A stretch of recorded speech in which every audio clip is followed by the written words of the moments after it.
બનાસકાંઠા જિલ્લામાં યુરિયા ખાતરને લઈ ખેડૂતો મુશ્કેલીમાં। થરાદમાં પણ ખેડૂતો યુરિયા ખાતર માટે મુશ્કેલીમાં મુકાયા છે।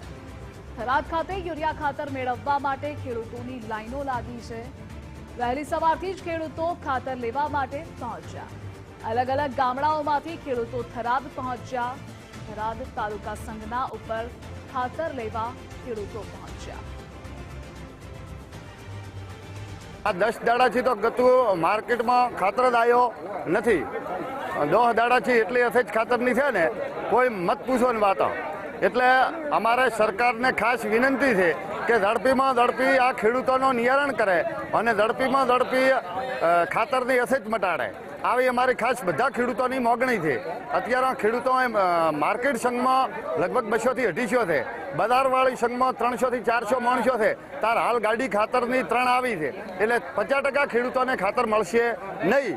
સમગ્ર બનાસકાંઠાની અંદર અત્યારે યુરિયા ખાતરની અછત જોવા મળી રહી છે અને તેને લઈ અત્યારે ખેડૂતો સવારના 4 વાગ્યાના થરાદની સંઘની અંદર લાઇનમાં લાગ્યા છે, પરંતુ ખાતર મળતો નથી। આપ જે દ્રશ્યો જોઈ રહ્યા છો એ થરાદ સંઘના છે। અત્યારે 500 થી વધુ ખેડૂતો જે છે સવારના 4 વાગ્યાના લાઇનમાં લાગ્યા છે। અત્યારે સમય થયો છે 11 વાગ્યા છે, 11 વાગ્યા સુધી લાઇનમાં છે, પરંતુ હજી ખાતર કેટલાક ખેડૂતો છે એમને મળતો નથી। પરંતુ વાત કરવામાં આવે તો અત્યારે આજે આપ જે દ્રશ્યો જોઈ રહ્યા છો એ થરાદ સંઘ આગળના દ્રશ્યો છે। આ જે લાંબી લાઈનો છે ને એ પૈસા લઈને આવેલા ખેડૂતો છે, પરંતુ કોઈ મફતનું મેળવવા માટે આવેલા ખેડૂતો નથી। પરંતુ જ્યારે પૈસા લઈને આવતા ખેડૂતોને આ રીતે લાઇનમાં લાગવું પડતું હોય છે અને આ રીતનું વિલા મોઢે અહીંયા બેસવું પડતું હોય છે સવારથી સાંજ સુધી, પરંતુ તો તેમ પણ આ ખેડૂતોને ખાતર મળતો નથી। કંઈક ને કંઈક જ્યારે વાત કરવામાં આવે તો સરકારની સમસ્યા હોય કે અધિકારીઓની હોય કે નેતાઓની હોય, પરંતુ જ્યારે કોઈ વાત આવે ત્યારે ખેડૂતને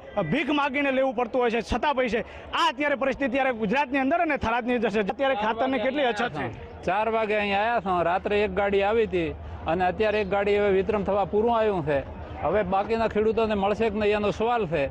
પૈસા દેતા પણ ખાતર મળતો નથી અને અત્યારે થોડીક બંધ કરી છે, બાકી જોડે બીજી ચીજ વસ્તુઓ એગ્રોવાળા આપી અને 350 ખાતરના એ લોકો 500ની વસ્તુ બીજી જોડે પકડાવે છે। એટલે સરકારને વિનંતી છે કે બીજી કોઈ પણ વસ્તુ ખેડૂતને અનુકૂળ હોય તો લે, નકા ન લે, બાકી ખાતર યોગ્ય પૈસા લઈને આપવો જોઈએ। એટલી આ તમામ ખેડૂતોને અત્યારે જરૂરિયાત છે।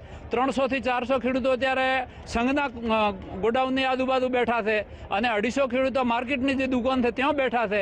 આખું મંત્રીમંડળ ભાજપનું છે, સરકાર ભાજપની, એ છતાં 4 વાગ્યાના આવીને ખેડૂતોને રોવાના વારા હતા। એને ગાડીમાં ઘણામાં ઘણી બેગ 50-100 બેગ પડી છે, તો આટલા ખેડૂતો 400 ખેડૂતો અહીંયા ઊભા છે, તો 400 6 કરે ને તો 6 3 12 ઓછામાં ઓછી 1800 થી 2000 બેગ જોઈએ, તો 400 બેગ અંદર પડી છે। તો ખેડૂતોને પાછા થશે તો ખેડૂતો કરશે શું?